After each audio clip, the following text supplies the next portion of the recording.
Coves a Mallorca, decoració de la Casa Trinxet. Joaquim Mir Trinxet, 1903. De fet, no és ben bé un quadre, és un fragment.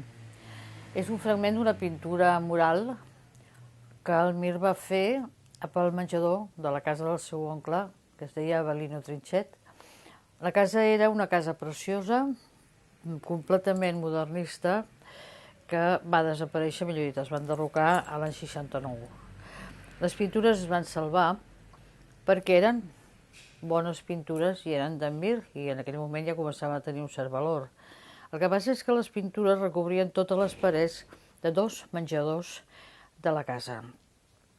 Eren parets de 9 metres de llargada, de 13 metres l'altra, pintures que en vertical medien 6 o 7 metres, i quan la casa es va enderrocar, la família va recollir les pintures, les va fragmentar i les va col·locar en el mercat.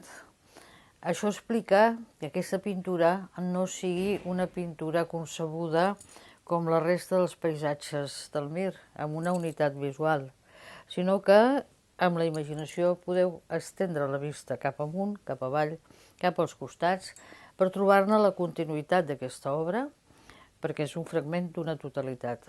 No hi ha, doncs, un punt de vista central, no hi ha un punt de referència, hi ha un fragment d'un tot.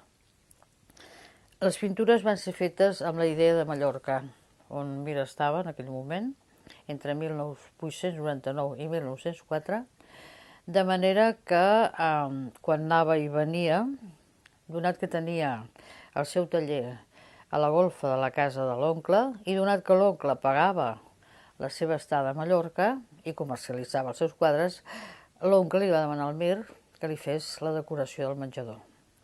No és l'única decoració del menjador, però és possiblement la més espectacular, o va ser la més espectacular, de manera que els colors de la illa van situar-se en una casa, xalet preciós de l'Eixample de Barcelona, situat al carrer Còrsega Balmes.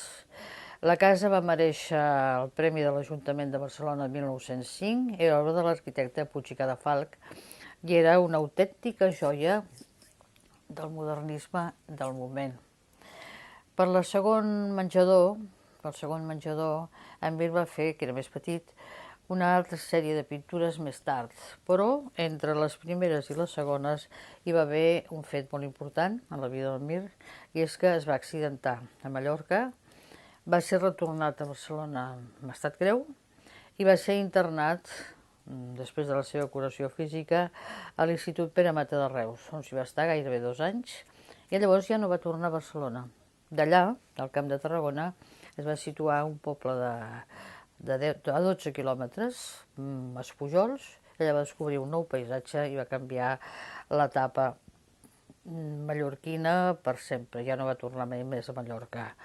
Potser sobten aquests colors tan espectaculars, tan potents, perquè no són els habituals d'un paisatge mediterrani.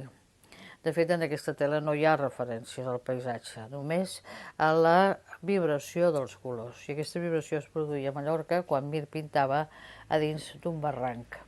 Barranc il·luminat indirectament pel sol, la llum reflectia en l'aigua i es projectava sobre les parets.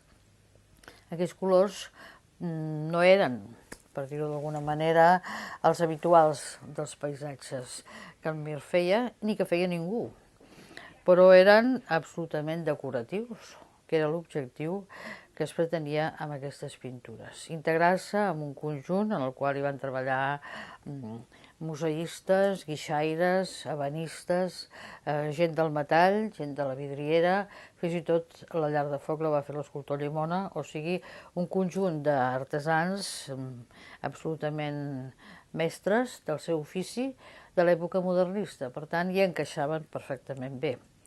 Jo no sé si ara ens agradaria viure dintre d'un espai tan ornamentat, de fet no és el moment d'ornaments, ni tenir constantment al davant pintures amb aquests colors tan espectaculars, però cal situar-se en el temps i cal entendre que això responia perfectament tant al gust dels modernistes com als capricis dels burgesos catalans rics, dels quals el senyor Avelino Trinxet n'era un i molt important, ja que va tenir la fàbrica de xis més important del moment, establerta a l'Hospitalet des de 1860.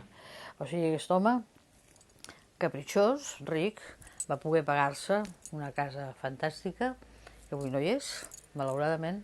El senyor Abelló va comprar aquest fragment també per salvar-lo i conservar-lo, perquè l'obra està completament dispersa. Es va retallar, se'n van fer quadres. Se'n van fer quadres perquè el format de les portes als quals s'adaptava la pintura era ovalat, era amb cercles, ornamental.